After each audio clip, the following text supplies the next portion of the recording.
Thank you, Mr. Chairman. Who decides? That's the fundamental question. Who gets to make the call? Is it the guy whose name was on the ballot, or is it some bureaucrat? Is it the guy who got 77 million votes, or some district judge?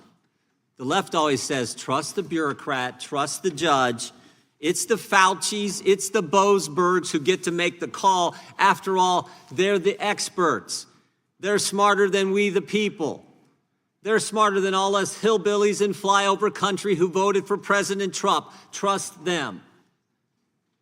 That's not how it works. We the people have the power. You know what's interesting? For all the left's talk about democracy, they don't really trust it. Last summer, they kicked their nominee off the ballot without a vote, without an election, and they put someone else on the ballot without a vote, without an election.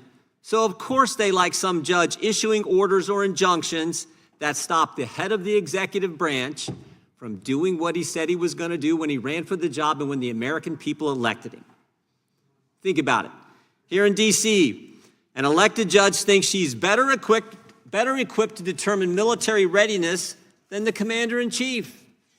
An unelected judge in California thinks he gets to decide how many probationary employees work in the executive branch, not the guy who was elected to run the executive branch.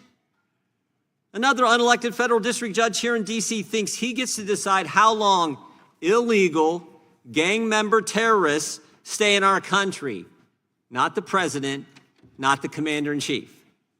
And now that same judge gets randomly assigned the Hexeth case, and he'll get to determine who the Secretary of Defense can talk to and how he has to do it, not the president. I think Americans see through this all. They know Representative Iss's legislation is exactly what's needed. They know who they elected, and they want him to make decisions that affect the executive branch, that affect our country. So I want to thank our chairman, Mr. Issa and Mr. Roy, for this hearing. I want to thank Mr. Issa for his bill. Mr. Schmidt, a member of our committee, who we put an amendment, his amendment on that bill, which I think makes it even stronger. We passed that legislation 4 weeks ago. It's going to be on the floor tomorrow. It's going to pass the House. I want to thank our witnesses for being here. Ms. Romero, what you've went through, thank you for coming. And of course, Speaker Gingrich, for your half a century of service to the Constitution and the country, thank you for joining us.